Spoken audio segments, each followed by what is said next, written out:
Hello there. Welcome to the Saroy channel. Wherever you are in the world, I do hope you're doing really, really well and that the weather's treating you kindly and that you've had a lovely day. And I hope you're going to go and relax and get yourself something lovely to drink because we're on part 2 of our story tonight. And what a lovely story this is too. So before we get started, don't forget to subscribe to the channel, click the notification bell and the thumbs up. And let's get started with tonight's story. Suzanne watched the mothers very eagerly descend upon the school, rather like a flock of geese, where they'd parked their cumbersome, rather ungainly SUVs, one behind each other, in a somewhat straight file. The only car that stuck out rather unevenly was Suzanne's car. Many mothers had abandoned their parked cars and were patiently waiting outside the school gates, under the umbrella-like shade of a large, lofty oak tree. They were chatting away happily together as they waited for their kids to finally exit the school gates. Normally Suzanne would have joined in the happy chatter, for she was quite popular among the local mothers, for she had an outgoing and friendly personality that people tended to warm to at once. But on this rather depressingly bleak morning, social interaction was the last thing on Suzanne's mind. There were more pressing issues at stake. There was definitely a positive, upbeat vibe in the air this morning. This was the beginning of the school summer holidays, so there was a buzz of excitement and energy in the atmosphere that was so tangible you could practically touch it. It was always like this when the school closed for the holidays. The term was ending very early today, at 11 p.m. Currently all the pupils were in the assembly hall, where there would be prayers and singing, and then a few words were given to the pupils from the headmistress herself, after which she would excuse all the pupils, wishing them all the best for their summer holidays. Many pupils would obviously be heading off to enjoy the summer holidays, probably somewhere warm, sunny and even exotic, for some of the kids that attended the school had affluent parents that weren't short of a bob or two. Suzanne's fingers tightened their grip on the steering wheel. She clenched her hands together in a powerful fist. Her blood began to boil as she observed Laura Ferguson climbing out of her pink sports car and swanning over to the school gates, gyrating her hips as she did so rather provocatively, as if she was walking past a building site and was expecting all the men working there to whistle at her appreciatively.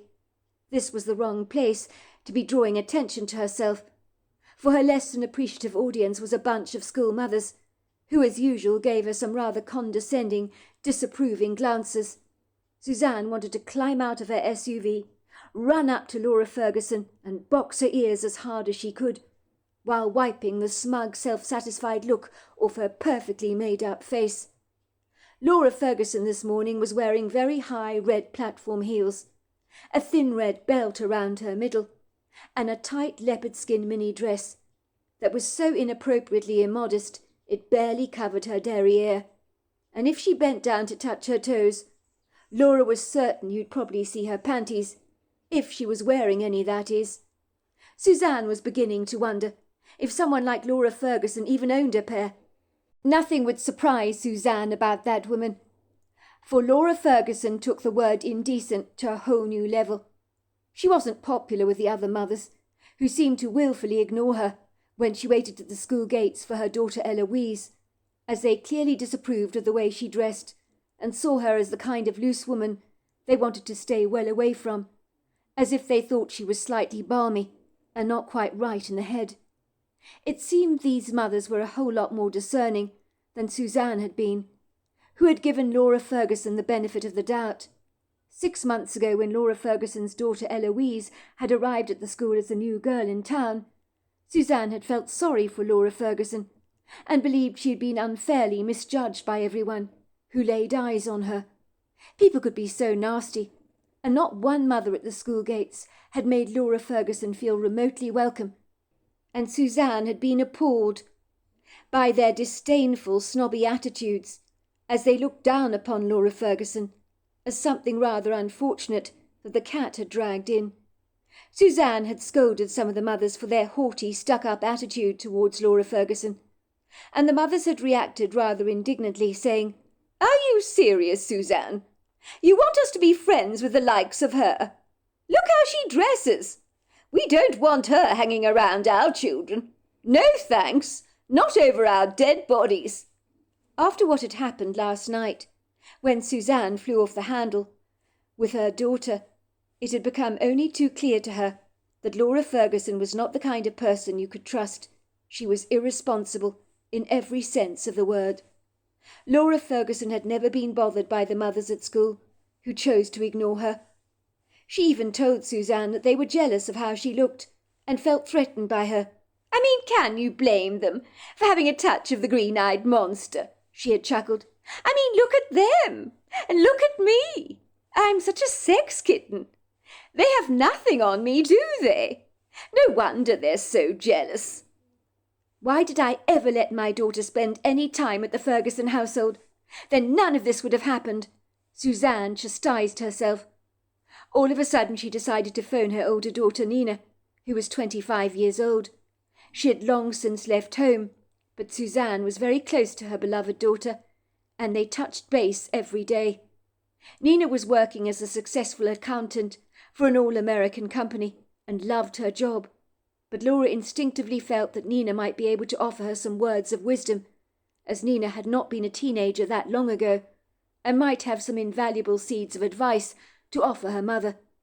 The last thing Suzanne wanted was to tell her husband Niles about the huge row she'd had with Blakely the previous night, and thank God he hadn't been home to witness the commotion between the two of them, for she knew her husband would be incensed if he knew about what Suzanne had just discovered in her daughter's nightstand. Doubtlessly Niles would be telling Suzanne that he had warned her religiously that Laura Ferguson needed to be watched like a hawk, and would be a profoundly negative influence on their daughter's life, and it had turned out her husband was right on the money about that. Suzanne glanced briefly towards the school gates, and then at her clock on the dashboard. She sighed with relief. It was 15 minutes to 11 o'clock, and the kids only exited the school gates at 11, so Suzanne had time to make a quick call to Nina. It was with trembling, rather reluctant fingers she pressed Nina's number onto her cell phone, and impatiently waited for her daughter to answer, even though she knew Nina was at work, and now was probably not an appropriate time to call her. But Suzanne had to speak to someone about Blakely right now, and she didn't want to confide in her husband about this issue, for she knew she'd hear him bellow down at her on the phone. How could you let this happen, love? Did I not warn you about this woman? But you were too bloody minded, weren't you, to listen to me? Suzanne didn't want to hear him saying, I told you so, for she could well do without all that drama. Last night had been very tough on her rather delicate constitution, and she felt as if she'd been put through a mincemeat grinder. It was better her husband Niles didn't know about any of this, and she'd like to keep it that way if she could. Mum, came Nina's voice. This is a surprise. You don't usually call me this early. What on earth is up with you? Suzanne began to shake uncontrollably, her body wobbling like a jelly. She knew if she didn't hold it together, she'd probably fold up like a camping chair and recoil from the world. Suddenly she began to sob down the phone, as tears spilled down her cheeks, and there was no way of stopping the deluge. Mum! What's wrong? You're crying! Are you all right? Has something happened? You're scaring me, Mum. Someone hasn't died, have they? Please, God, someone hasn't died. Suddenly Suzanne managed to find her voice, even though it was rather scratchy. Oh, ignore me. Ignore me, love. I'm just very upset, that's all. Nina could hear her mother blowing her nose very hard into a tissue. Oh, you'll be glad to know. No one is dead. Well, that's a relief, Mum. You had me going for a moment. I've never heard you sound this distressed before. What on earth is going on with you? I'm sorry, love. I didn't mean to scare you like that. I'm just so upset, so very upset. My emotions, they're all over the place. I can see that, Mum. What's wrong? Spell it out, will you? I'm worried sick hearing you in such a dreadful state like this. It's not like you to fall apart. It's totally out of character for you. Your father was right, Nina. Much as I hate to say it, because I don't like it when your father is right. especially when it's usually about every damned thing. But I've been such an idiot. Why on earth did I not listen to him? He told me emphatically that Laura Ferguson was a bad influence on Blakely. I told him he was overreacting, and he was being mean about the poor woman. But it turns out he was right all along. Why am I such a fool? I feel like a prize idiot, I really do. Ma'am, for goodness sake, don't talk about yourself like this. You're not an idiot, you hear me? You're not an idiot. Now get those disingenuous ideas right out of your head now. I don't want to hear you speaking badly about yourself. You're a good person, Mum, and whatever has upset you, I'm sure we can sort it out together. Now take a deep breath, will you? In and out, and tell me what's going on. Suzanne barely heard Nina's words. She suddenly said, "Oh, goodness gracious me! I've just seen Laura Ferguson sashaying up to the school gates. Oh, she thinks she's some kind of sex goddess. She wants everyone to look at her, you know. Pity she hasn't got an appreciative audience. The women standing there at the school gates, waiting for their children, refuse to associate with the likes of her. I used to think they were being spitefully vindictive. I really did. But now I get it. I completely get it. I'm telling you, Nina, I want to kill the woman. I hate that obnoxious woman. You hear me? I hate her, like I've never hated anyone more in my entire life. I now know why some people commit murder. Because if I had the guts, Nina, and if I wasn't such a wimp that followed the law like the goody two-shoes that I so obviously am, I'd wring her neck right now. And I don't say that lightly. Right now, Nina, I can honestly say this. I'm capable of murder. Ma'am, relax. Why are you speaking like this? You're so frantic. It's so unlike you to speak like this. What has happened to rattle your cage? Of course you don't really mean that you want to murder the woman. But what has she done to make you so incongruously irate? Who is Laura Ferguson anyway? You've never mentioned her to me before. And why do you hate her so much? I don't understand. What has the woman done? Well, I don't even know where to start. Laura Ferguson is Eloise's mother. I'm sure you know about Eloise. She's Blakely's new best friend. They haven't known each other very long. Eloise only started at Blakely's school about 6 months ago. But I wish to God that girl had never come to the school. None of this would have ever happened otherwise. Everything's gone completely pear-shaped since the two of them became best friends. Don't get me wrong, Nina. Eloise is a very sweet kid. Bless her heart. But it's her mother. Well, there are no words good enough to describe how completely irresponsible that woman is. Oh, yes, I know all about Eloise from Blakely.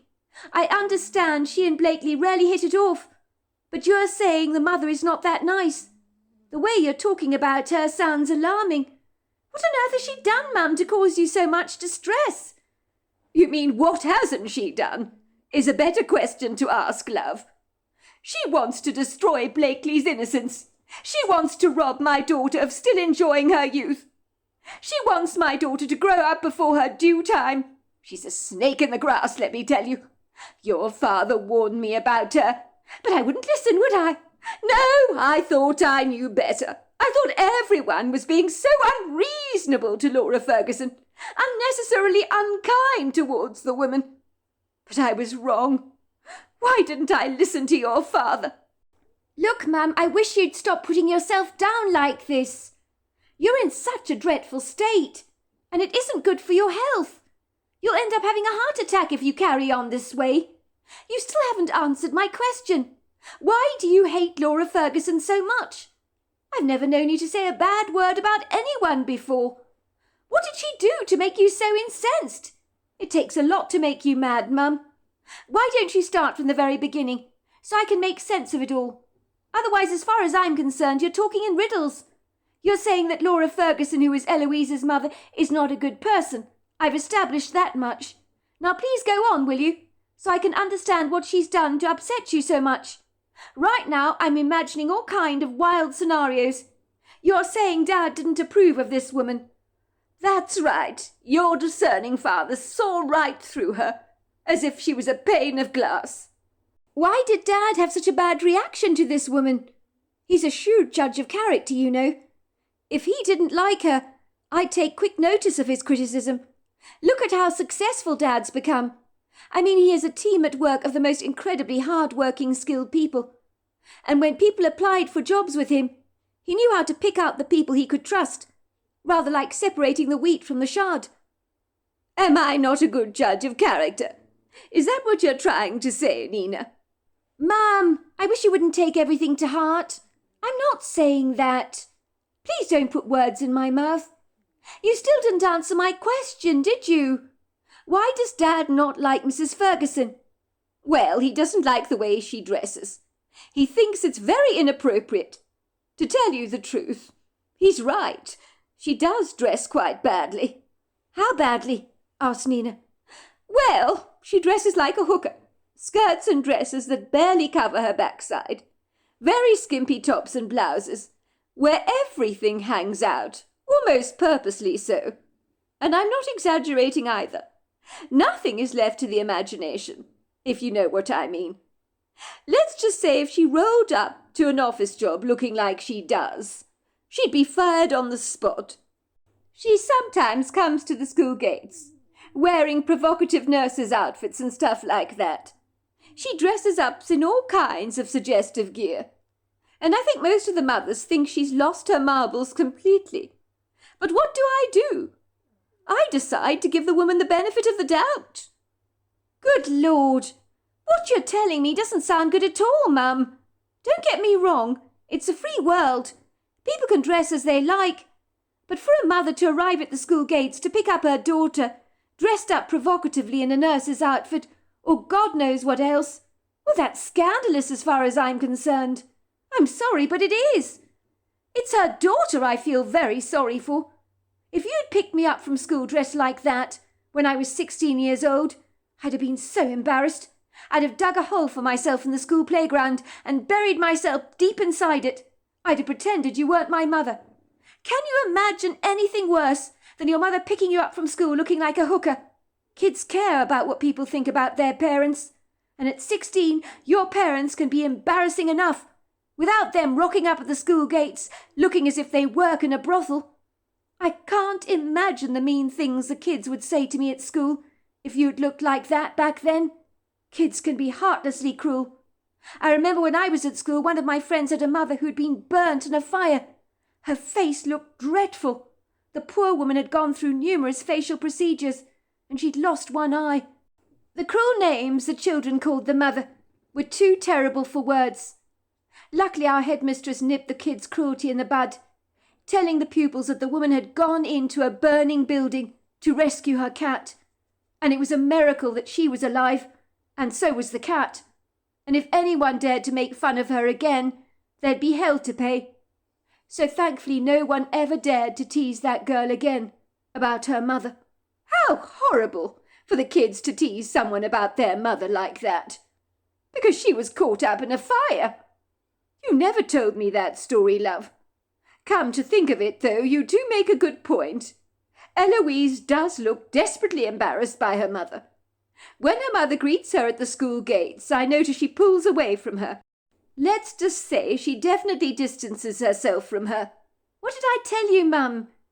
Kids that age are sensitive, and things parents do can embarrass them. Go on with your story.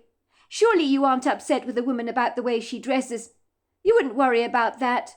Something bigger is going on. Spill, Mum. What has this woman done to make you hate her so much?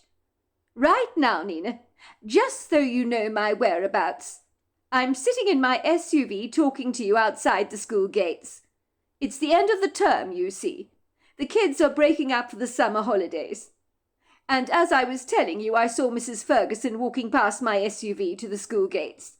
Luckily, she didn't notice me. I'm not kidding, love. I really meant it when I said I wanted to jump out and pounce on her.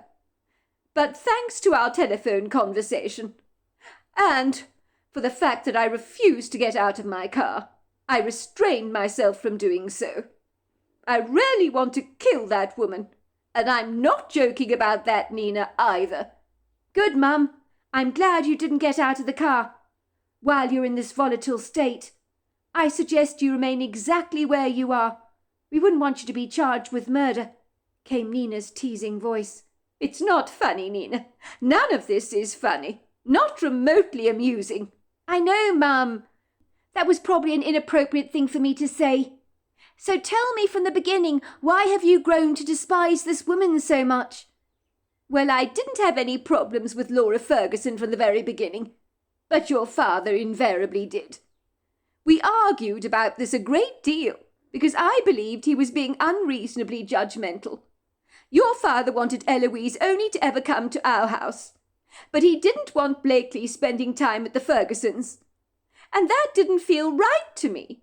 So against your father's salient wishes, I'm afraid to say, I did allow Blakely to spend time at Eloise's house. I thought it was a completely harmless thing to do. But your father was dead set against it. He thought Laura Ferguson, based on the skimpy, inappropriate way she presents herself, would be a bad influence on our Blakely. But I told him he was wrong about that. And I was going to do things my way, whether he liked it or not, as the kids enjoyed spending time at each other's houses. And I thought, although Mrs. Ferguson was rather unorthodox, at the end of the day, I thought underneath all the layers, she was probably a pretty decent person." "Oh, Mum, you're a big softy, aren't you? You've always believed the best in people, and that's a great quality to have. Don't ever change that about yourself." "Well, I felt sorry for Laura Ferguson, didn't I? The woman had had a very tough life. One day when Eloise was only 10 years old, Eloise's father walked out on Eloise and her mother, without any rhyme or reason from what I've been told. Although, to be fair, I don't know his side of the story. I understand Mr. Ferguson demanded a divorce, and a while later he got remarried. It was a crushing blow for Laura Ferguson, who was left wondering what she'd done to make her husband abruptly leave in the way he did. I think her self-esteem plummeted to an all-time low. So she reinvented herself, had numerous surgeries to make herself look like a Barbie doll, you could say, with oversized breasts and the bleached blonde hair. You know the look. She did succeed in her endeavours, I will give her that." "Does she look like a Barbie doll?" Nina inquired. "Oh, she does look like a Barbie doll, in a manner of speaking. But a Barbie doll on the more mature side, if you know what I mean.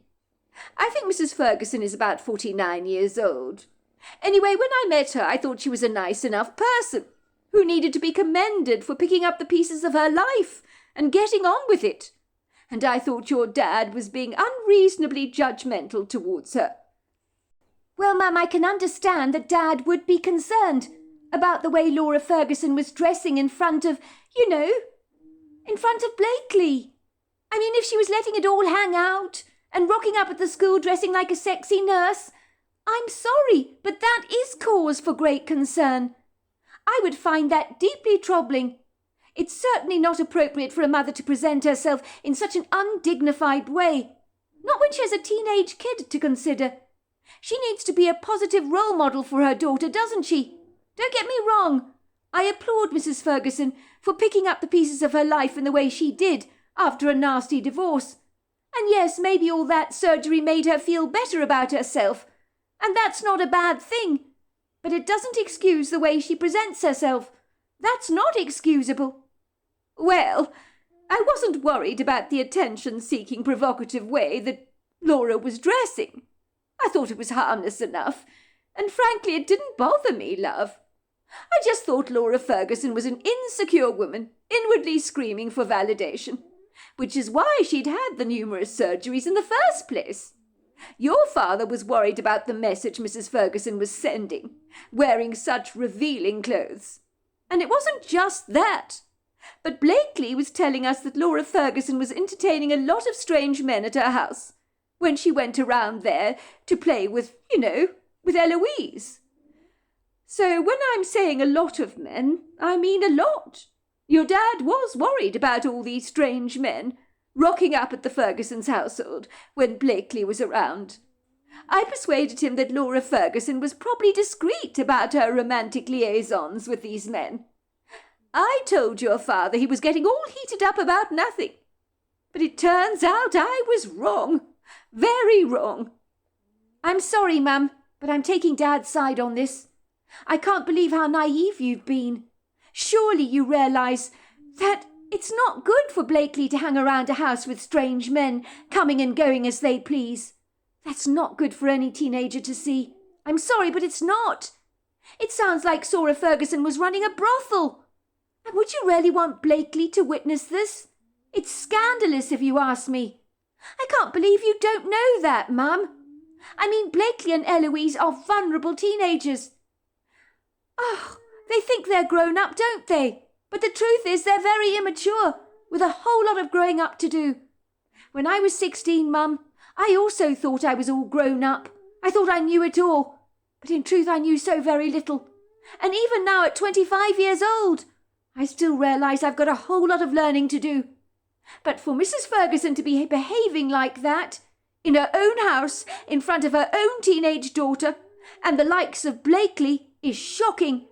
I'm not surprised Dad was upset by all this. What if one of those random men made overtures towards Blakely? Did you stop to think about that for a second?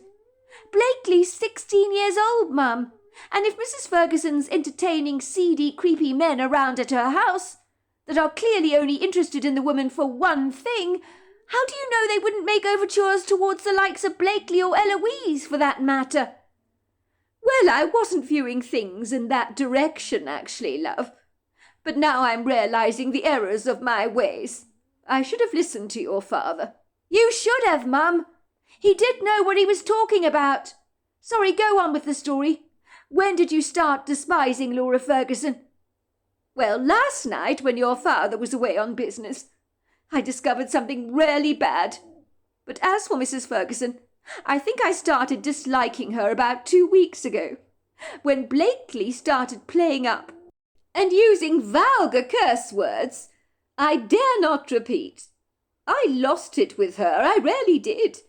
We were fighting each other like cat and dog, let me tell you. Blakely kept telling me how much she hated me. She told me I was the worst mother in the entire world, and that she liked Laura Ferguson because Mrs. Ferguson let her do anything she liked. But I was far too strict. She told me in no uncertain terms, when she turned 18 years old, she'd walk out of our home forever and never see me again. That's rough, Mum. I can't believe Blakely was cursing you like that. But you know she was letting off steam. She loves you, Mum. She'd never walk out on you, if that's what you're worried about. No, that is not what I'm worried about, Nina. I know that Blakely didn't mean what she said, and I know she loves me. But you don't want to know what happened last night. It just makes me sick to my stomach to even think about it. I can't possibly tell your father about it, or he'd absolutely lose it. 2 weeks ago, Laura Ferguson took Blakely and Eloise to go shopping at some rather erotic store, if you ask me, buying both the girls inappropriate clothes. I'm talking about the skimpiest bikinis you have ever seen in your entire life. Skirts so short they leave nothing to the imagination. And tops that you could barely describe as tops because they don't do anything to cover your modesty. I had a huge altercation with Blakely about those clothes. I took them straight to the dumpster and discarded them at once.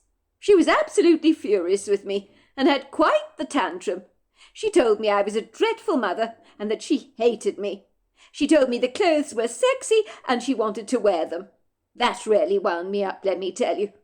I told her if her father saw any of these clothes that Mrs. Ferguson had bought for her, that he'd probably never ever allow her to go over to the Ferguson house again. And so I was doing her a big favour by getting rid of those clothes. But I don't understand, Mum. Why would Mrs. Ferguson buy Eloise and Blakely such inappropriate clothes? It sends out the wrong message. I hope you told Mrs. Ferguson not to do it again. I hope you had words with her. Yes, of course I did, Nina. I contacted the woman and told her not to buy Blakely any clothes. I said it was kind of her to do so, but that was my job as her parent. I told her that I did feel that the clothes she had purchased were inappropriate for a teenager to be wearing. Good for you, Mum. What did she say to that? Well, she laughed at me, scoffed a bit, you know. I think she told me I was being dramatic and I should let my hair down. She thought I took life far too seriously and was being far too straight-laced about everything. She said Blakely wanted to look sexy, and so did Eloise, and that there was nothing wrong with teenagers wanting to do that. I told her I didn't want a 16-year-old girl of mine going around with clothes that barely covered her backside, so Mrs. Ferguson told me that in future she wouldn't buy any more clothes for Blakely. And I was relieved about that, grateful that I'd sorted the problem out. Well, so I thought. Well, I'm glad you talked to her, Mum. That's a positive start. Go on, Mum. Get it all out. What else did Mrs. Ferguson do? Well, yesterday afternoon, when Blakely was still at school doing after-school gymnastics, I decided to clear up her bedroom. I'm afraid Blakely has become so scruffy of late, throwing her clothes all over the place, in a higgledy-piggledy mess, leaving plates and coffee mugs all over the floor, spilling over the carpet and everything. It's disgusting. And so I couldn't bear it a moment longer. I couldn't stand the sight of her bedroom. So I cleared her room up. I didn't want to do it, but I just couldn't resist. Blakely never allows me into her bedroom, as you well know. But I just couldn't go on seeing that mess. It was beginning to stink to high heaven, her bedroom, you know. That was because there was a mouldy old tuna fish sandwich lying under her bed, stinking the place out. But after I cleared it up, that was when I found them. You found what, Mum? I found a whole bunch of contraceptive pills in Blakely's nightstand. She's 16 years old, Nina. What on earth is she doing with contraceptive pills at that age? When I saw them, I almost had a seizure. Mum, you are kidding me. Blakely is only 16. She's only just turned 16. She's still a kid. I didn't get involved with anyone until I was 21 years old. What's going on? You don't think, I don't want to say this to you, Mum, but if she's taking contraceptive pills, does it mean she's been intimate with someone? Someone that you don't even know about? Or, God forbid, one of Mrs. Ferguson's so-called male friends, who, if they have done anything to her, could be accused of statutory rape. Where did she get these pills from in the first place? Who gives birth control pills to a 16-year-old girl, for goodness sake? It's insane! Utterly insane! That's what I wanted to know. So, of course, I confronted Blakely when she got back from school. I'm telling you, the reaction wasn't good. She lashed out at me furiously, asking me what the hell I'd been doing rummaging through her nightstand. But I demanded to know why she was taking contraceptive pills. I told her as a mother I had a right to know what was going on, and she was too young to initiate such things on her own. Too right, you told her. What did she say? She assured me that she wasn't taking any contraceptive pills and had no intention of doing so either. She said she'd got the pills because Mrs. Ferguson had taken both Eloise and her to the clinic and managed to get them the pills. You see, they're going on holiday to Brazil. They're going on a beach holiday together, which you know all about, I'm most sure. She said it was a preventative measure so that the children didn't fall pregnant. Can you believe that, Nina? What the hell is going on in that woman's warped mind? Why is she encouraging our teenage kids to become casually promiscuous just like that? But why would she do that, Mum? I keep telling you Blakely is still a kid, for goodness sake. What on earth is that woman thinking? I know. She's obviously deranged. First she gets the kids sexy clothes, which I understand were to wear on their beach holiday. Now the birth control pills to protect our daughter from falling pregnant. That woman initiated all this behind my back, and I'm absolutely incensed. Am I overreacting, Nina? Of course you're not overreacting, Mum. If Dad knew about this, he'd absolutely flip. That is an understatement, Nina. You know as well as I do what your father's like. It's just I had agreed for Blakely to go on this holiday with Eloise. Your father wasn't happy about it at all.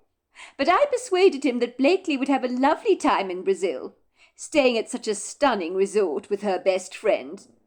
Finally, he agreed to let her go. He relented. But last night, after I discovered all those contraceptives in Blakely's nightstand, and her explanation as to why she had them in the first place, in preparation for this beach holiday, well, I wasn't having any of it. I told Blakely she was not going on that holiday any more. And let's just say, as far as your sister is concerned, she called me a monster for refusing to let her go to Brazil with the Fergusons.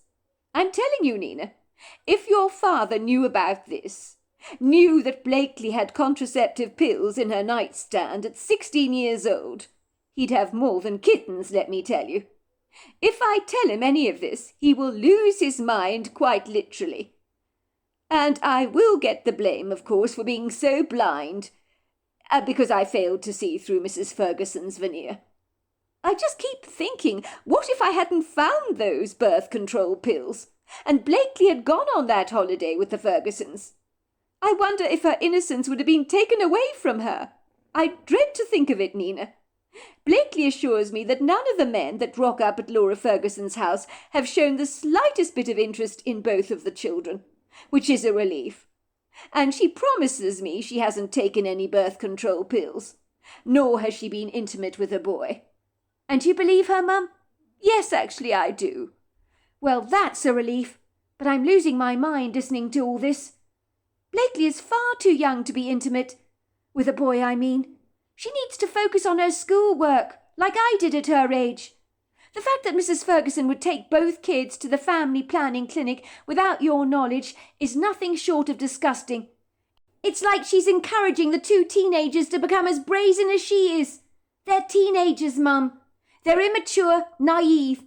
They need to live before trekking down this path. But it sounds like Mrs. Ferguson wants her own daughter and my sister to follow her promiscuous example. And it's not going to happen. No wonder you wanted to kill her. She really does sound like a loose cannon to me. And you're right. She can't be trusted at all. I'm very glad you told Blakely she's not going to Brazil. You nipped that one in the bud. Well, I did. But let's just say Blakely is absolutely furious with me. I made her phone up Mrs. Ferguson last night to tell her she couldn't come to Brazil after all. Oh, dear, said Nina.